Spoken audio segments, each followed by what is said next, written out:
네, 안녕하세요. 염수관 이사입니다. 자, 오늘 2026년 2월 16일 함께 배우기 설날 특집 파트 2 대항해가 시작된 코스피 갈 길이 멀다라는 제목으로 방송을 해보겠습니다. 뭐 여기서 뭐 더 많이 오른다 뭐 이런 거보다도 중장기적으로 이미 대항해는 시작됐고 우리가 가야 될 길은 뭐 5년, 10년 이렇게 봤을 때 되게 멀어요. 멀고 뭐 중간중간 또 언젠간 폭락도 하겠죠. 시장이라는 게. 뭐 2 분기에 빠질 수도 있고 하지만 큰 그림을 좀 그리면서 시장을 한번 바라보시면 좋을 것 같아서 한번 자료를 준비해 봤습니다. 자, 케빈 오씨도 트럼프가 임명한 인사죠. 네. 이 얘기는 뭐냐면 케빈 오씨 때문에 말이 많아요. 근데 케빈 오씨는 인플레이션을 좀 싫어해요. 근데 인플레이션 원인은 지출이 증가해서 무슨 지출? 정부 지출. 돈 풀어서 그렇다는 거죠. 네. 그러면 돈 푸는 거 조이면 돼요. 유동성을 줄여버리면 되는 거죠. 근데 연준이 너무 큰 역할하는 걸 싫어해요. 그러니까 연준이 막 양적 완화하고 돈 풀고 그리고 파열 의장이 막 나서서 인터뷰도 많이 하잖아요. 중간중간 커뮤니케이션. 이거 별로 안 좋아합니다, 이 사람은. 예. 연준의 역할을 줄여야 된다. 그리고 정부 너무 도와줄 필요 없다. 돈 풀지 말자. 이런 스타일인 것 같고. 예. 근데 트럼프는 돈 풀어야 되고. 예. 요런 상황인데 어쨌든 이제 그렇게 해서 물가를 잡겠다는 거예요. 그래서 원인은 돈 풀어서 그런 거고 돈 푸는 거 줄이자. 물가 둔화. 네. 인플레이션 발생하는 것 중에 또 하나가 공급 부족. 그래요? 공급 늘려. AI 투자로 공급 늘려버려. 생산성을 증가시키자. 그럼 인플레가 잡히거든요. 이 두 가지 방식으로 가는 거예요. 근데 위 방식을 쓰진 않을 것 같아요. 돈 많이 풀었어 이거 잡으려고 유동성 줄인다? 쉽지 않죠. 트럼프랑 좀 반대될 수밖에 없기 때문에 지금 막 금리 낮추라고 하는데 저는 아래쪽으로 갈 것 같아요. 그래서 아래쪽 원인은 공급 부족이고 해법은 AI 투자. 그래서 AI 기업들을 되게 지원을 많이 해줄 것 같고 AI를 통해서 그 생산성이 개선되는 모습이 나온다면 금리를 팍 낮춰버릴 수도 있어요. 그래서 저는 이제 케빈 오씨의 방점은 여기에 좀 맞춰져 있지 않겠냐라고 생각하고 어차피 케빈 오씨도 트럼프가 임명한 사람입니다. 그 사람이 뭐 금리 인상을 하겠습니까? 예. 있을 수 없는 일이죠. 어차피 코드 인사예요. 한마디로 트럼프 대통령의 명령을 받았기 때문에 금리 인하를 좀 할 가능성이 저는 높다. 단 물가가 높지 않아야 돼요. 물가 높으면 방법 없는 거죠. 그래서 금리 인하 찬성한다. 이렇게 보고 있고 연준의 독립성도 이제 보장하는 모습은 좀 보여주겠지만 실제로는 어려울 겁니다. 트럼프가 계속 압박할 거예요. 근데 이제 겉으로 보기에는 연준의 뭔가 독립성은 보장되는 그런 느낌은 좀 들 것 같아요. 그래서 요런 흐름으로 보시고 그리고 AI로 이동한다면 저는 이제 금과 은보다는 비철금속이 낫지 않나. 구리나 아연. 예. 이런 쪽을 좀 더 괜찮게 보고 있습니다. 그리고 우리나라도 이제 돈이 움직이죠. 예. 좀 큰 그림을 봐야 되는 게 요새 예탁금이 110조 잖아요. 고객 예탁금 여기. 음. 은행 정기적금이 3.5 인데 코스피가 최근 1년 102%. 이건 더 올랐죠. 지금 최근에 주가 지수가 올랐으니까. 그래서 102% 100% 넘게 올랐고 뭐 은행 정기적금 만족할 수가 없어요 지금. 뭐 물가 상승 생각하면 안 되는 거죠. 그래서 근데 어쨌든 이제 지금 앞으로의 고민은 퇴직연금이 그 너무 원리금 보장 상품이 많아요. 원리금 보장금 비중이 24년 말 기준으로 82.6%. 그러니까 431조 원 중에 357조 원이 안전자산에 집중이 돼 있다고 합니다. 네. 그러니까 이제 너무 많은 돈들이 글로 가 있는 거죠. 안전자산. 그래서 주식 같은 주식형 펀드나 ETF 이런 쪽으로 좀 옮겨가길 바라는 거고 퇴직연금 수익률 보시면 실적 배당형이 이게 뭐 한마디로 주식형 펀드 같은데 ETF 9.96% 수익률이 연간 원리금 보장은 3.67%밖에 안 돼요. 너무 낮죠. 이걸로 노후 보장이 안 돼요. 그래서 기금은 뭐냐면 그러니까 여러분이 이제 D치형 같은 경우는 퇴직연금이 DB형은 여러분이 하는 게 아니라 기업이 하잖아요. DC형은 여러분이 직접 하시죠. 저도 DC형 하고 있고 근데 그런 경우 보통 이제 자기가 예금에 넣어 놓고 방치하는 경우가 많아요. 근데 그러지 말자. 그래서 이걸 기금으로 그러니까 기업과 개인이 개별 운영하던 이 퇴직연금을 대규모 기금으로 이제 통합을 하자는 거죠. 그러니까 한마디로 기금으로 통합을 해서 전문 기관한테 맡기자. 이 얘기입니다. 그래서 그게 DC형 가입자가 20%만 기금형을 선택을 해도 "나 맡기겠다. 나 대신 해 줘." 이러면 20%만 해도 15에서 20조가 신규로 들어오고요. 예를 들면 60%가 한다. 그럼 100조 원이 들어올 수도 있는 거죠. 뭐 그냥 이건 시뮬레이션이니까. 예. 그래서 요건 제가 AI한테 한번 시켜 본 거거든요. 예. 그러니까 요거는 이제 한마디로 뭐 시뮬레이션 한 거니까 뭐 정확히 맞을 수는 없죠. 네, 핵심은 뭐죠? 이 묵혀 있는 퇴직연금 돈들도 주식으로 올 수 있다는 거예요. 그걸 지금 정부가 하려고 해요, 제도를 바꿔서. 그리고 또 한 가지가 지금 개인 투자분들의 돈이 많이 들어오죠. 개인이 그러니까 24년 7 월부터 유입된 개인 자금이래요, 여기가. 해외 주식이 제일 많죠. 엄청나죠. 요 밑에 있는 거는 그 한마디로 이제 ETF. 요게 한국에 상장된 해외 주식 ETF. 이거는 해외 주식. 이거 합쳐도 뭐 50조가 넘죠. 그냥 ETF 23조, 국내 주식 순매수 11조. 펀드는 거의 안 해요. 근데 어쨌든 이런 상황인데 지금 이 규모가 어느 정도냐. 과거랑 비교해 본 거예요. 개인들의 유동성이 있잖아요. 여러분이 가용할 수 있는 돈들 있죠. 예. 당장 현금할 수 있는. 그거 대비해서 주식으로 들어온 돈이 얼마냐. 요걸 나타내는 비율이에요. 그게 2007년, 2008년 요 구간이거든요. 이때 시장 한참 하락일 때입니다. 당시에. 코스피가 막 2,000 처음 넘을 때인데 그때가 6.5까지 늘어났어요. 자, 2020년, 21년도에는 동학개미 운동 펼칠 때죠. 이때 뭐 난리가 아닙니다. 그때 뭐 주식밖에 할 게 없으니까 사실은 이제 2020, 21년에는 유동성 대비해서 12.7까지 갔어요, 비중이. 지금은요. 여기에요. 지금 3.8. 그것도 해외 주식을 빼야 돼요. 빼면은 1.3이에요. 국내 주식은. 돈이 우리가 봤을 땐 '야 돈 이렇게 들어왔는데 이거밖에 안 된다고 지금?' 예. 그럼 개인들 돈이 얼마나 들어올 수 있다는 얘기예요. 과거 사례 보면 여기 한참 남았죠. 지금 유동성이 얼마나 많습니까? 그 유동성 중에 주식으로 얼마나 들어왔냐 요거거든요. 그게 아직도 많이 안 들어온 거예요. 아직도 많이 남은 거죠, 어떻게 보면.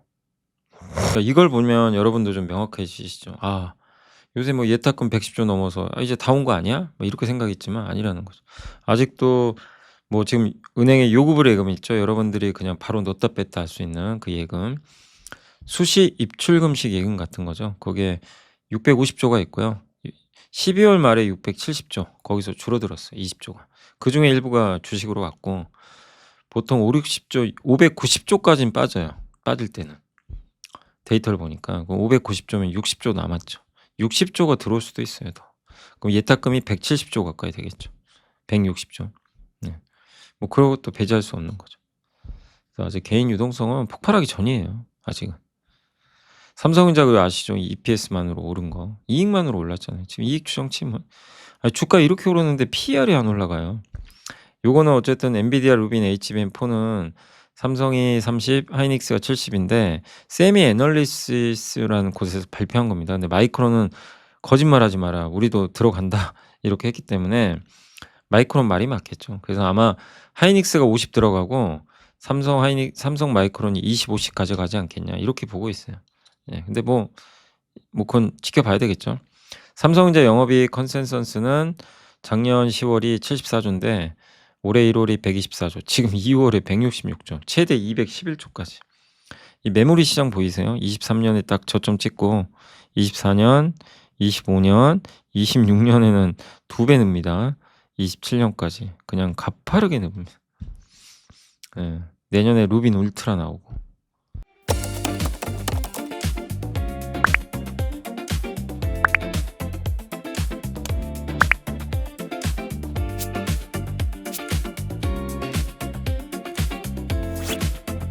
지식이 복리로 쌓이는 투원투게더. 예. 아직 우리가 상상 못할 반도체들이 대기하고 있어요. 삼성전자 주가가 8월 29일 날 69,700원, 2월 6일 날 158,600원, 상승률은 127.54%, 순이익은 36조 원에서 당시에 예상이 지금 2월 6일 기준으로 138조, 이익 증가율은 268.42%입니다. 이 순이익이에요, 순이익. 그러니까 주가는 120% 올랐는데 이익은 268%. 이게 주가 오른 겁니까? 안 오른 겁니까? 안 오른 거죠. 그죠? 예. 2월 6일 기준이에요. 그래서 2월 6일 기준으로 PER은 7.7배로 곤두박질 칩니다. 아니 주가가 이렇게만 3배 올랐는데 이 PER은 계속 떨어집니다. 예. 너무 이익이 많으니. 그래서 부담이 없다고 말씀을 드린 거예요, 계속. 삼성전자. 요거 때문에. 요 그래프 때문에. 그때 강연회 때도 말씀 한번 드렸던 거고 따로 영상에서도 한번 그때 보여드렸던 것 같습니다. 젠슨항 메모리 필요합니다. AI는 메모리를 갖춰야 하기 때문이죠. 현재로선 메모리 공급 부족이 3-4년 후 우리 성장을 가로막을 것 같다. 그다음에 이재용 회장이 이제 삼성전자에선 이제 앞으로 낸드 수요 폭발할 것 같다. ICMS 요게 엔비디아가 만드는 루빈 베라 루빈에 앞으로 붙어줄 그 저장 장치예요. 낸드 저장 장치입니다.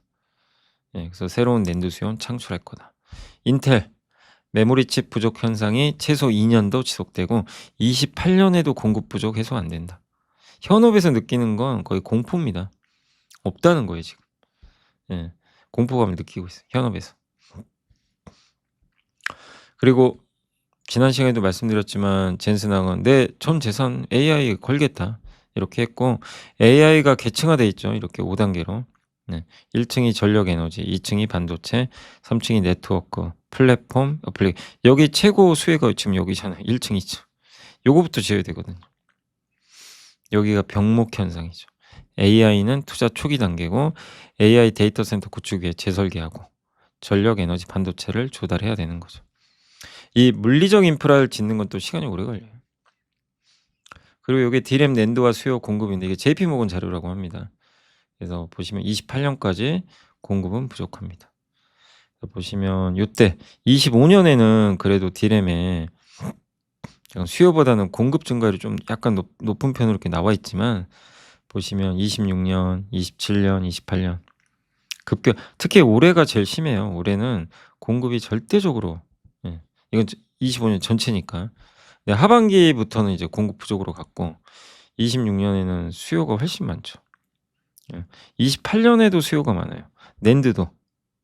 그죠? 요런 걸 보면 저 파란색 막대기가 더 위에 있기 때문에 수요가 공급보다 높다는 걸 우리가 명확하게 알 수 있습니다. 그리고 삼성 파운드리도 좀 저는 삼성전자가 이렇게 요새 하이닉스보다 강한 건 결국 요것도 있는 것 같아요. TSMC가 AI 그 이제 본격 투자해야 될 때 이때 챗GPT 요때 나왔잖아요. 요때 투자를 줄여버려요. 보이세요? 이 투자금이거든요. 2년 동안. 25년에 부랴부랴 늘립니다. 그리고 올해 엄청난 투자금을 증액시켜 버려요. 이거 도저히 안 되겠다. 원래 보수적이죠. 고객들은 AI가 비즈니스에 정말로 도움이 되고 있다는 증거를 보여준다. AI는 현실이며 우리 일상 속에 들어와 있다. 예. 그래서 뭐라고 했냐면 그 TSMC 칩이 없어서 병목이 생겼다. 칩 좀 달라. 그래서 TSMC의 CEO 웨이 저자도 얘기하죠. 수요와 공급의 차이 때문에 우리 머리 아프다.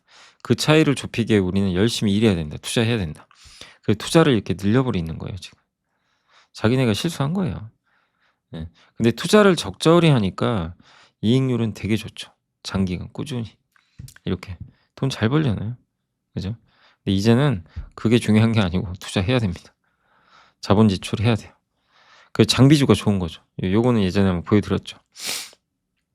그래서 JP모건도 공격적인 투자 확대 의지를 분명히 했고 에토로의 자비에르 윙이란 분도 AI 투자는 단기적 붐이 아니다. TSMC처럼 보수적인 기업이 이 정도 수준 지출하는 거 보면 이거 보통 일 아니다 지금. 우리 상상 이상이다. 예. 요게 나온 지가 2주 됐어요 벌써. 예. 그러니까 이게 보통 일 아니라는 거죠. TSMC가 실수한 거예요. 그래서 이제 뒤늦게 투자 들어가요. 이 얘기는 뭐죠? 삼성 파운드리를 원하는 거예요. TSMC 물량이 없는 거예요. 그러니까 이제 빅테크는 삼성한테 파운드리 물량을 받고 싶은 거죠. 근데 삼성이 못하니까 검증이 안 됐잖아요. 저거 믿어도 되냐? 이제 이런 거죠. 야 삼성 믿어도 돼? 저 수율 안 나오는데. 예. 아 근데 TSMC만 하니까 짜증나 죽겠어. 이제 이런 거죠. TSMC는 투자도 많이 안 하고 부르는 게 값이고 삼성이 좀 제발 잘했으면 좋겠네. 이러고 있는 거예요. 그러니까 누구보다 반기는 건 삼성이 잘하기를 빅테크입니다. 그래야 이게 이원화돼서 이제 좋죠. 협상하기도 좋고 물량도 많아지면 가격이 싸지고. 그러니까 삼성한테 이걸 보면서 느낄 수 있는 건 '아 이제 삼성한테도 기회가 오겠구나.' 그걸 느끼는 거죠. 그리고 이제 지난 5 년간 S&P 500 신흥국 대한민국 비교한 겁니다. 요 위에가 S&P 500 그나마 이게 한국이 그나마 최근에 오른 거고 그다음에 요게 이머징 마켓 신흥국. 얼마나 못 갔어요 아직도. 그죠? 어디가 더 유리하다는 거예요. 우리가 이 간격을 좁힌다고 보면. 이렇게 더 올라가고 이렇게 더 올라가고 이거보다는 여기가 좀 힘을 더 내겠죠. 예. 그래서 저는 미국보다는 한국과 신흥국이 그러니까 요 수익률 격차 면에선 괜찮다 이렇게 보고 있고 특히 한국이 괜찮죠. 그리고 요 노란색이 한국이거든요. 지난 30 년간 수익률이에요. 얼마나 못 갔는지 아시죠? 이제 간 겁니다 여기서. 그래서 우리나라가 533% 그나마 최근에 올라서 그런 거고 이머징 마켓 442 미국 S&P 500은 800% 9배 올랐죠. 미국은 9배 오르고 우리는 6배. 30 년간. 예. 격차가 너무 벌어졌어요. 이제 우리가 이제 맹추격하고 있다라고 생각하시면 되겠습니다. 그럼 적정 코스피는 얼마냐? 저희 당사 자료입니다. 그래서 뭐 제 개인적인 의견은 또 사실 또 따로 있지만 예. 일단 저희 회사 의견은 5,800 까지는 열려 있다. 코스피 PBR을 한 1.8배 1.9배 정도 보고 있어요. 여기 ROE가 자기 자본 이익률이 요 정도 되니까 근데 중복 상장 있잖아요, 우리가. 그래서 고거 좀 제거하면 적정 그 수치는 한 1.9배 정도 된다라고 이렇게 계산을 했습니다. 그래서 최소 5,800 정도. 뭐 저는 개인적으로는 더 갈 것 같아요. 한 6,000도 넘어가지 않겠냐라고 생각은 좀 하고 있는데 어쨌든 일단 5,000 저희 당사의 공식 의견은 일단 5,800 까지는 보고 있습니다.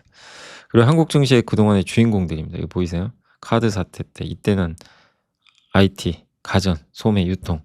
이때는 지금의 조선주 있죠. 그때 조선주가 대장이었습니다. 2008년 금융위기 전에 중국이 엄청 성장할 때 기계, 철강, 조선, 에너지, 건설도 중동 특수 있었고 그리고 좀 빠졌다가 다시 이때 차화정, 자동차, 화학, 정유가 랠리 그리고 시장 또 정체 10년간 박스피 이때는 화장품이 날라다녀요. 중국에 수출하면서 건강관리 그리고 반짝 반도체 2년 사이클 그리고 몰락했다가 코로나 때문에 다시 요때 반도체, 자동차 뭐 이런 것들이 또 올라갔다가 또 힘들어지고 그리고 이제 기계 뭐 조방원이죠. 조방원 가고 증권주 가고 반도체 가고 이렇게 이제 여기 또 로봇 피지컬 AI 붙을 거고 지금 요런 상황입니다. 근데 주도주는 그러면 언제까지 오르냐 미국을 봤더니 주도주의 유효 기간이 보통 13개월에서 27개월 사이래요. 그래서 평균 내봤더니 20.5개월 정도 되는 것 같고 그럼 지금 마이크론 6개월 지났고 하드만 디스크만의 시게이트 8개월, 광소자 루멘텀 7개월, 반도체 장비 램리서치 6개월, 광물, 광산, 구리 6개월, 뉴먼트, 삼성전자 5개월이에요. 여기서 우리가 뭐 많이 올랐으니까 이제 팔까요? 이게 아니라 유효 기간만 보면 아직은 멀었어요, 갈 길이. 예, 이제 뭐 5-6개월 올랐는데 5개월 삼성전자도 5개월, 6개월 올랐거든요. 삼성이 이제 요거죠. 오른 궤적. 많이 오른 게 아니에요. 112%. 6개월간. 마이크론. 아니 다른 나라 저렇게 그러니까 팔란티어, 캐터필러, 마이크론 저렇게 날아갔는데 삼성은 못 오른 거죠, 이거에 비하면. 그래서 어쨌든 지금 뭐 삼성이 더 간다 이거보다도 주도주의 유효 기간은 여전히 많이 남아 있다라고 보시면 좋겠습니다. 자, 그리고 이제 마지막으로 상승의 끝은 긴축이 만든다. 상승은 언젠가 끝납니다. 파티장에서 떠나셔야 돼요, 언젠간. 이제 떠날 수 있는 준비는 물가 상승입니다. 물가가 이렇게 튀면 결국엔 금리를 올려야 되거든요. 이때죠. 1999년 6월에 금리 인상했을 때. 그리고 6개월 후에 장이 망가집니다. IT 버블. 그리고 코로나 때 긴급 금리 인하해서 버블 생기고 요때도 금리 인하해서 버블 생기고. 예. 2022년에 전쟁 나고 물가가 그전부터 올랐죠. 금리 인상에서 끝. 나스닥이 한 1년에 마이너스 35%라는 엄청난 폭락장이 나옵니다. 요때 이제 약세론자분들이 되게 유명해지신 시기죠. 이때가. 예. 정말 뭐 장이 1년 내내 빠졌고 예. 너무 힘들었죠. 뭐 주식 투자하신 분들은 진짜 공포스러운 한 해였던 것 같아요. 22년도는. 아무튼 이제 그 저런 일이 또 언젠가 올 수도 있지만 지금은 아니고 예. 저런 일이 또 올 수도 있기 때문에 미리 준비는 해야 되는데 그 조건은 물가 상승입니다. 그래서 물가를 잘 보시면 돼요. 근데 물가가 저렇게 튀지는 않을 것 같고요. 근데 여전히 시장을 낙관하는 이유는 유동성 좋고 정부가 돈 풀죠. 머니무브, 예금에서 위험자산, 퇴직연금, 기금화. AI 승자는 우리 대한민국이죠. 지난 시간에 말씀드렸고 케빈 호씨는 금리 인하할 것 같고 빅테크 계속 투자할 것 같고 변함없는 정부의 주식시장 부양 정책. 트럼프는 물가 통제, 신용카드 이자율 상한, 전기요금 인하 압박 이런 것들. 이런 정책들을 보면 결국엔 시장을 부정적으로 볼 이유는 없어요. 많이 오른 게 부담이지. 여전히 상승의 흐름은 유효한 지금 모습이다라고 말씀을 드리면서 오늘 방송도 여기서 마무리하도록 하겠습니다. 그래서 설날 특집 파트 2 예, 아직 대항해 시대 갈 길은 멀다라는 제목으로 말씀드렸고 여러분들이 단기적으로 맞추는 건 의미가 없고요. 크게 봐야죠. 큰 호흡에서 한국은 분명히 재평가 시작됐고 어디까지 갈지 모르지만 예, 아직은 좀 더 가야 될 길이 남지 않았나라는 생각을 담았습니다. 자, 오늘 이렇게 또 방송 들어주셔서 감사드리고요. 설날 잘 보내시고 새해 복 많이 받으시기 바랍니다. 감사합니다.